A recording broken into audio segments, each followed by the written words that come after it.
शुरुआत एक बड़ी खबर से करते हैं जो आज झारखंड देख रहे हैं आप। लॉकडाउन के बाद अब झारखंड सरकार अनलॉक 1 की ओर बढ़ रही है। सीएम हेमंत सोरेन ने इसके लिए संकेत भी दिए हैं। सीएम हेमंत सोरेन ने ट्वीट कर लोगों से अनलॉक 1 कैसा होना चाहिए इस पर राय मांगी है। उन्होंने अपने ट्वीट में लिखा कि साथियों, कैसा होना चाहिए अनलॉक 1। स्वास्थ्य सुरक्षा सप्ताह में आपके दिए सहयोग से हमने कोरोना की दूसरी लहर पर काबू पा लिया है।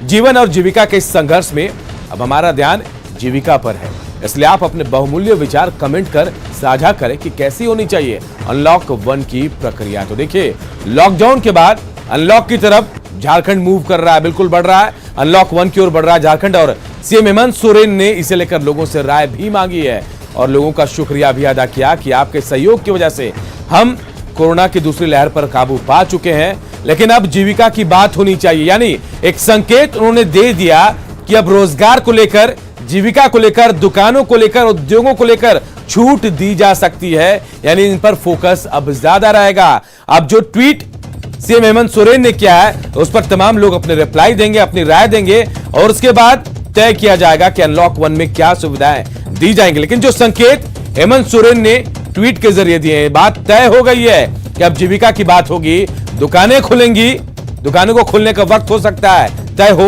उद्योग धंधों को लेकर भी बातचीत शुरू होगी अब। और अविनाश हमारे सहयोगी इस खबर पर सीधे हमारे साथ रांची से जुड़े हैं। अविनाश, ये मान लिया जाए कि सीएम ने संकेत दे दिए हैं, हेमंत जी ने संकेत दे दिए हैं कि जीविका की बात होगी तो दुकानों को खोलना होगा, रोजगार के मौके देने होंगे, उद्योग धंधों को चालू करना होगा, दफ्तर को खोलना होगा। ये स्पष्ट हो चुका है कि अब जो सरकार है वो 3 जून से बहुत सारी छूट देने जा रही है। हम ये कह सकते हैं, इसलिए नाम दिया गया, अनलॉक 1 दिया गया है। पिछली बार भी अगर आप देखें तो झारखंड में लॉकडाउन के बाद जब अनलॉक होने की प्रक्रिया शुरू हुई थी तब भी फेज वाइज हुआ था। इस बार भी यही तैयारी है और अभी अभी हम जब आम लोगों से भी बात कर रहे थे, राजधानी रांची के लोगों से, महिलाओं से बात कर रहे थे, तो बहुत अच्छे संकेत भी दिए गए हैं। लोगों का ये साफ तौर पर मानना है कि सरकार को सबसे पहले रोज कमाने और खाने वाले लोगों के लिए राहत देनी चाहिए। मतलब अगर आप रोज कमाने खाने की बात करते हैं तो ये तमाम जो दुकानें हैं, जो छोटी दुकानें हैं, जो मजदूर वर्ग हैं, जो एक जगह से दूसरी जगह जाकर रोजगार करते हैं, उनकी बात करें, उनको छूट देने की बात हो रही है। दूसरा जो मुद्दा आया है वो ई पास का आया है। लोगों का ये कहना है कि अब ई पास से लोगों को छुटकारा दे दिया जाना चाहिए ताकि लोगों को आने जाने में ई पास के किसी भी झंझाल में फंसने की जरूरत ना पड़े। तीसरा जो सबसे बड़ा जो मुद्दा है वो ये है कि जो आपने भी कहा, इशारा किया कि दुकानों के खुलने का समय अब ये हो सकता है कि जो इस वक्त जो समय पहले से निर्धारित किया गया है उसमें थोड़ी तब्दीली हो, क्योंकि अगर तब्दीली होती है तो लोगों के अंदर जो आपाधापी है, जो समय पहले से निर्धारित है उसी समय के बीच में आपको जाकर सामान की खरीदारी करनी होती है, तो उससे आप बच जाएंगे। लेकिन एक संकेत यह भी मिल रहे हैं कि जो इससे पहले जब शुरुआत हुई थी लॉकडाउन की, 6 बजे शाम से 6 बजे सुबह तक संभवतः सरकार इसको जारी रख सकती है ताकि जो कोरोना का जो संक्रमण है, जो इस वक्त भी अगर अंतिम सांसें अगर झारखंड के अंदर ले रहा है, क्योंकि अगर आप आंकड़ों पर लिहाज से अगर आप देखें तो अब ये आंकड़ा 600 से 800 के बीच 24 घंटे में रह रहा है। कई दिनों के अगर आप आंकड़ों को देख लें, अगर एक्टिव केस की बात कर ले तो 10,000 से कम हो गए हैं।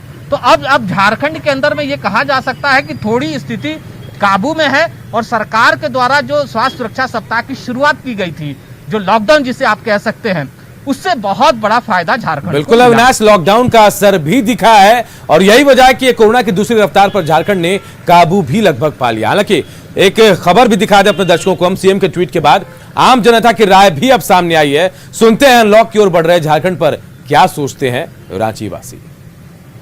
तो जरूरी का सामान तो देना ही चाहिए। अभी हम लोग का तीज उज वगैरह सब आ रहा है, सब त्यौहार आ रहा है, बहुत दिक्कत होता है सब में। दुकानें थोड़े बहुत तो खुलने ही चाहिए। आज रहा कि 2 बजे तक यदि रहती है दुकानें खुली तो हम लोग 2 बजे तक तो जा नहीं पाते हैं मार्केट करने। 2 बजे तक तो सारा घर में ही हम लोग का सारा समय बीत जाता है, बाकी शाम में तो सब बंद ही रहता है। किस तरह की छूट आपको मिलनी चाहिए अभी जो परिस्थिति है उसके अनुसार? किस तरह की छूट मिलनी चाहिए? छूट मैंने जब तक से कोविड का टिकट लोगों को नहीं लग जाता है, वैक्सीन वाला काम पूरा नहीं हो जाता है, तब तक लोगों को थोड़ा सेफ्टी बरतना चाहिए। और अनलॉक का जहाँ तक सवाल है कि अनलॉक के लोगों को ये करना चाहिए कि माने कि अपना सेफ्टी रखना चाहिए। जब तक सेफ्टी पूरा नहीं हो जाए तब तक तो माने कि छूट तो देना ठीक नहीं है जाके। देखिए सब आदमी को होता है कि कमाने का साधन, सबसे तो मेन है जो रोज डेली कमाता है वो लोग के लिए तो हर साधने खत्म हो गया है। तो वो तो जरूरी है कि जो मेन है जो डेली कमाने वाला है वो लोग को सबसे पहले छूट मिलना चाहिए। जैसे टेम्पू हुआ, साग सब्जी वाला हुआ, चाहे जो रोजगार डेली वाला है वो लोग को जल्दी मिलना चाहिए। तो देखिए तमाम लोगों से राय मांग रहे हैं हेमंत सोरेन जी, मुख्यमंत्री जी, और हम उनको बता रहे हैं कि लोग क्या चाहते हैं। अविनाश भी हमारे साथ जुड़े हैं। अविनाश, बेहद अच्छी बात लोगों ने कही जिनसे भी आपने बातचीत की है, वो भी चाहते हैं कि छूट मिले, लेकिन यहां सावधानी की बात भी वो कह रहे हैं कि इंजेक्शन मिलना चाहिए, खुद सावधानी भी बरतनी चाहिए, उनको छूट मिलनी चाहिए जो रोज कमाने खाने वाले हैं। क्या इन पर अमल करेंगे मुख्यमंत्री? हम तो अब राय सीधे सीधे उनको बयानों के जरिए, बाइट के जरिए सुना रहे हैं। नहीं, जरूर अमल करना चाहिए। और लगातार जो उनके, अगर हम विधायकों की बात कर लें, विपक्ष के साथ जो विधायक हैं उनकी बात कर लें, मतलब मैं ये कहना चाहता हूं कि जो जनप्रतिनिधियों के द्वारा भी जो फीडबैक दिए गए हैं इससे पहले भी, इसके संकेत पहले से आने लगे थे कि अब अनलॉक की आगे आप बढ़ सकते हैं। उन्होंने अच्छी पहल की है, अच्छी पहल इस रूप में, क्योंकि अगर आप आम जनता से ये राय ले रहे हैं, आम जनता अगर आपको राय देगी तो आपको उस राय के हिसाब से आगे भी बढ़ना चाहिए। और निश्चित तौर पर अभी इस वक्त जो झारखंड की स्थिति है, और जो हम अगर 1 मई के अगर आंकड़ों की बात कर ले, जो मुझे याद आ रहा है, अगर आप 60,000 तक एक्टिव आंकड़े होते हैं, और आज जब हम 31 मई की बात कर रहे हैं, 31 मई को हम ये चर्चा कर रहे हैं, तब आंकड़ा, एक्टिव केस का आंकड़ा 10,000 से नीचे है, तब आप समझ सकते हैं कि जरूर इससे स्वास्थ्य सुरक्षा सप्ताह से फायदा पहुंचा है। दूसरी जो बात है, मैंने पहले भी कहा कि अगर बाजार के खुलने और बंद होने के समय में थोड़ा विस्तार और हो जाएगा तो जो लोग परेशान हैं उनकी परेशानी थोड़ी कम हो सकती है, क्योंकि जो लोग कार्यालय जाने वाले हैं, जो सरकारी दफ्तरों में जाने वाले हैं, निजी दफ्तरों में जाने वाले लोग हैं, उनके लिए समय कम होता है। उसी समय में उन्हें अपने घर के लिए खरीदारी करनी होती है, क्योंकि सेकंड हाफ में वो कुछ खरीद नहीं सकते। बिल्कुल, और हम भी यही उम्मीद करते हैं अविनाश, उम्मीद हम भी यही करते हैं कि जो राय, जो मशवरा हम लोग दे रहे हैं उस पर अमल करते हुए झारखंड सरकार बेहतर फैसला अनलॉक 1 की तरफ लेगी। बहुत बहुत शुक्रिया हमसे बातचीत करने के लिए आपका अविनाश।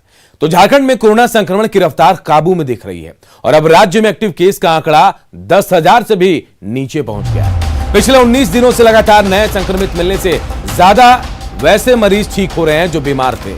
इस एक्टिव केस की संख्या 9,906 तक पहुंच गई है। आपको बता दें कि 52 दिन पहले 8 अप्रैल को राज्य में 9,249 एक्टिव केस थे।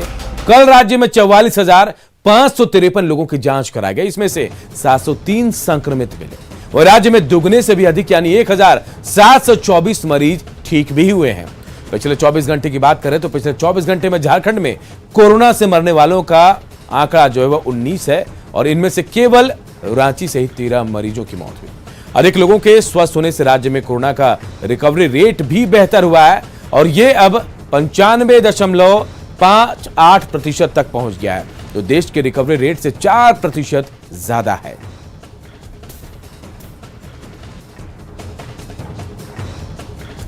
झारखंड के ग्रामीण इलाकों में कोरोना वैक्सीन पर अफवाह भारी पड़ रही है।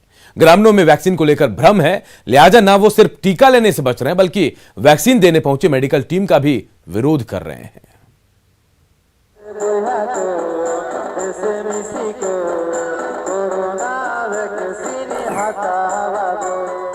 कुछ इस तरह से झारखंड के ग्रामीण इलाकों में टीकाकरण को लेकर जागरूकता अभियान चलाया जा रहा है। ग्रामीणों में वैक्सीन को लेकर भ्रम है, अफवाह के कारण टीका नहीं ले रहे हैं। यही वजह है कि घाटशिला के सोमाईडीह गांव में वैक्सीन को लेकर कैंप लगा, लेकिन दोपहर तक सिर्फ 3 ही लोग टीका लेने पहुंचे। वैक्सीन के लिए आए हैं पर अभी तक लोग आए नहीं हैं, तो हम लोग उन्हीं का वेट कर रहे हैं कि वो आएंगे तो फिर हम लोग वैक्सीन स्टार्ट करें। और क्योंकि जब तक 10 लोग नहीं आएंगे तब तक तो फिर वैक्सीन खोल नहीं सकते हैं, क्योंकि 10 के लिए ही बना हुआ है ना वो, फिर वरना फिर वो वेस्ट हो जाएगा। फिर कितने लोग अभी आए हैं? अभी तक तो 3 ही लोग आए हैं। ग्रामीण न सिर्फ टीका लेने से बच रहे हैं बल्कि वैक्सीन देने पहुंच रहे मेडिकल टीम का भी विरोध हो रहा है। ऐसे में मांडर विधायक बंधु तिर्की ने अपने विधानसभा क्षेत्र के लिए जागरूकता रथ को रवाना किया, साथ ही सभी लोगों से टीका लेने की अपील की। 18 साल से ऊपर तक के जितने भी लोग हैं उसको वैक्सीन लेना है, टीका लेना है।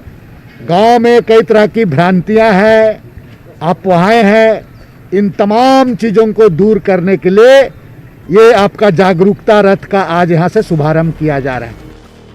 वैक्सीन को लेकर भ्रम दूर हो, इसे लेकर खिलाड़ी भी आगे आ रहे हैं। सिमडेगा में अंतर्राष्ट्रीय हॉकी खिलाड़ी सुषमा कुमारी के साथ कई हॉकी खिलाड़ियों ने टीका लगवाया, साथ ही दूसरे लोगों से भी वैक्सीन लेने की अपील की। न्यूज़ 18 की भी अपील है कि वैक्सीन जरूर लगवाएं, क्योंकि कोरोना से जंग में वैक्सीन बड़ा हथियार है। टीका लेने से ही कोरोना हारेगा और झारखंड जीतेगा। सिमडेगा से श्रीराम और घाटशिला से प्रभंजन के साथ ओम प्रकाश, न्यूज़ 18 रांची। पूर्वी सिंहभूम में घाटशिला अनुमंडल के ग्रामीण इलाके में वैक्सीन को लेकर ग्रामीणों में कोई रुचि नहीं दिख रही है, कोई उत्साह नहीं है। यहाँ मेडिकल टीम जाती तो है, लेकिन कोई जो है टीका लेने नहीं पहुंचता। ऐसे में घाटशिला विधायक रामदास सोरेन और पुटका विधायक संजीव सरदार ने कोरोना महामारी को हराने के लिए लोगों से टीका लेने की अपील की है। वहीं जिला प्रशासन की ओर से भी लोगों को जागरूक करने के लिए अभियान चलाया जा रहा है। न्यूज़ 18 भी आप तमाम लोगों से अपील करता है कि कोरोना का टीका आप जरूर ले, ये पूरी तरह सुरक्षित है और इसे लेने से कोई साइड इफेक्ट नहीं होता है। हम अपील करते हैं कि ग्रामीण इलाके में रहने वाले लोगों को, ग्रामीणों को कि वैक्सीन लेने से आप ना डरें और वैक्सीन ही आपको रक्षा कर सकता है, कोरोना को मात दे सकता है। इसलिए ये डरने की बात नहीं है। तो इसके लिए एक ही माध्यम है कि अगर हम लोग वैक्सीन लें, टीका लें, तो आने वाला दिन में ये जो कोरोना अरे जो बीमार है, इस कोरोना बीमार को हम लोग अपना इस क्षेत्र से खेदड़ पाएंगे। तो आप सभी से अपील है, इस क्षेत्र की जनता से सभी से अपील है कि आप लोग जागरूक कराएं लोगों को। अब जागरूक कराते हुए आप भी स्वयं लें और दूसरों को भी टीका दिलवाएं। कोरोना काल में झारखंड में बसों का परिचालन बंद होने से ड्राइवर, खलासी से लेकर दूसरे स्टाफ की आर्थिक स्थिति खराब हो गई है। रांची के खादगड़ा बस स्टैंड से करीब 400 बसों का परिचालन होता था। सरकार का आदेश जारी होने के बाद 16 मई से इंटर स्टेट और इंटर डिस्ट्रिक्ट बसों का परिचालन पूरी तरह से बंद है। वहीं बस स्टैंड में एकमात्र मुख्यमंत्री दाल भात केंद्र भी बंद होने से बस स्टाफ को भोजन के लिए भी भटकना पड़ता है।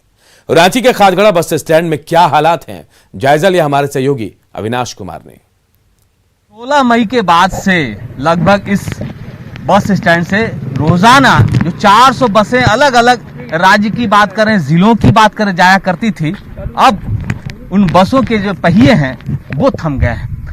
एक साथ आप बहुत सारे बस आप देख सकते हैं, जहां तक आपकी नजर जाएगी हर तरफ आपको बस ही बस नजर आएगी। सरकार ने जो कदम उठाया है वो कोरोना संक्रमण के चैन को तोड़ने के लिए, और इसमें बहुत हद तक सफलता भी मिली है।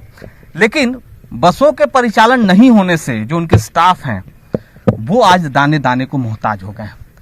कितना यहाँ से बस का परिचालन होता था और अभी जो सरकार का निर्णय हुआ है, इससे कितनी परेशानी हुई? इससे तो परेशानी हम लोग को बहुत ही हुई है। जिस तरह हम लोग का जो है 2 पैसा कमाने वाला आदमी बहुत बेरोजगार हो गया, घर के लिए चलाना घर मुश्किल हो गया है। और बता दें आपको, एक बस से कम से कम मिशन मानिए कम से कम भी एक बस से 20 स्टाफ जिंदा रहता है।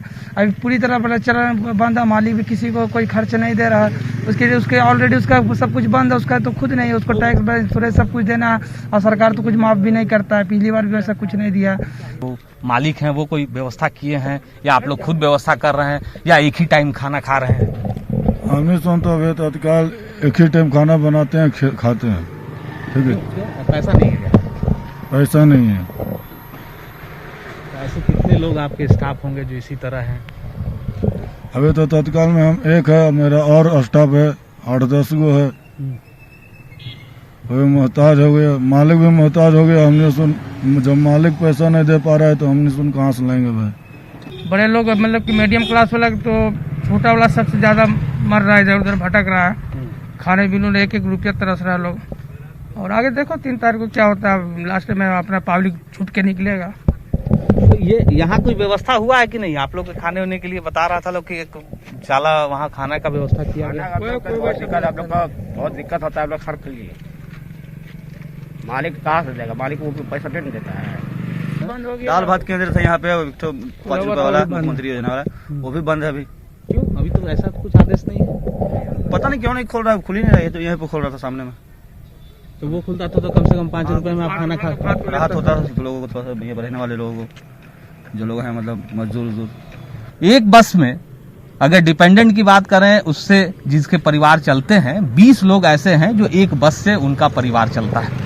अब आप समझ सकते हैं कि किस तरह से इस 16 मई के बाद से अब तक लोग कितना परेशान हैं। और एकमात्र जो मुख्यमंत्री दाल भात केंद्र था, जहां 5 रुपए में भोजन की व्यवस्था हो जाया करती थी, पहले से व्यवस्था थी, वो भी बंद हो गई है। और किसी तरह यहाँ बस से, चाहे वो खलासी की बात करें, ड्राइवर की बात करें, जो दूसरे स्टाफ हैं बस पर जो डिपेंडेंट हैं, वो दाने दाने को मोहताज हो गए हैं। कैमरा पर्सन संत के साथ अविनाश कुमार, न्यूज़ 18 रांची। और गुमला से बड़ी खबर, जहां पुलिस और नक्सलियों के बीच मुठभेड़ हुई और इस मुठभेड़ में एक नक्सली ढेर हुआ है। चैनपुर थाना क्षेत्र के मरवा जंगल में मुठभेड़ हुई। फिलहाल पूरे इलाके में सुरक्षा बलों का सर्च ऑपरेशन चल रहा है। तो देखिए गुमला से बड़ी खबर, जहां नक्सलियों और पुलिस के बीच मुठभेड़ हुई है और बताया यह भी जा रहा है कि इस मुठभेड़ में एक नक्सली ढेर हुआ है। चैनपुर के मरवा जंगल में मुठभेड़ हुई है, उसके बाद लगातार इस इलाके में पुलिस जो है, सुरक्षा बल जो है वो सर्च ऑपरेशन चला रहे हैं। रुपेश हमारे सहयोगी हमारे साथ जुड़े। रुपेश, क्या अब भी यहाँ मुठभेड़ चल रही है या फिर सर्च ऑपरेशन चलाया जा रहा है? शिनाख्त हो पाई कौन है वो नक्सली जिसे मारा गया है? जी मैं बता दूं कि अभी मुठभेड़ थम गया है, रुक गया है और लगातार इलाके में सर्च अभियान चल रही है। जी जी, क्या कुछ बरामदगी भी हुई है? सर्च अभियान के दौरान बहुत सारी चीजें मिलती भी हैं, क्या वहां से नक्सली भाग चुके हैं? जी सर, और नक्सली भाग चुके हैं। एक नक्सली का शव बरामद है और पूरे इलाके में सर्च चल रही है, उसके बाद ही बताया जा सकता है सर। जी चलिए, बहुत बहुत शुक्रिया आपका रुपेश इस तमाम जानकारी के लिए। तो पुलिस और नक्सलियों के बीच जो मुठभेड़ चल रही थी गुमला में, फिलहाल रुक गई है, लेकिन सर्च ऑपरेशन इस वक्त सुरक्षा बल वहां चला रहे हैं। नक्सली वहां से भाग खड़े हुए हैं। एक नक्सली के ढेर होने की खबर भी हो रही आई है। चाईबासा के मंगल बाजार में कपड़ों और चप्पलों की दुकान में आधी रात आग लग गई। यह आग अगल बगल की दुकानों तक फैल गई, जिसकी वजह से लगभग 6 दुकानें आग की चपेट में आ गई। इसी बीच फायर ब्रिगेड को लोगों ने जानकारी दी। इसके बाद फायर ब्रिगेड की टीम ने कड़ी मशक्कत के बाद आग पर काबू पाया।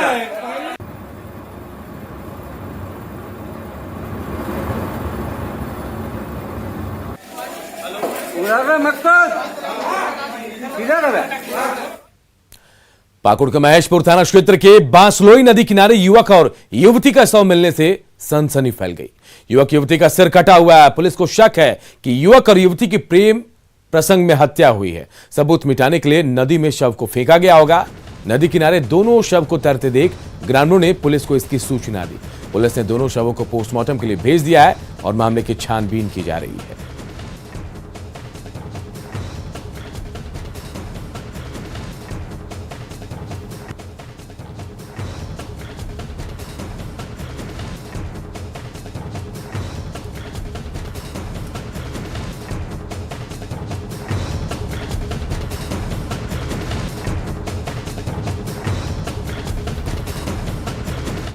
और देखिए, देश में कोरोना केसेस काफी बढ़े हैं। ऐसे में मास्क सबसे बड़ा हथियार है। हम आपसे बार बार अपील करते हैं कि आप मास्क पहनिए।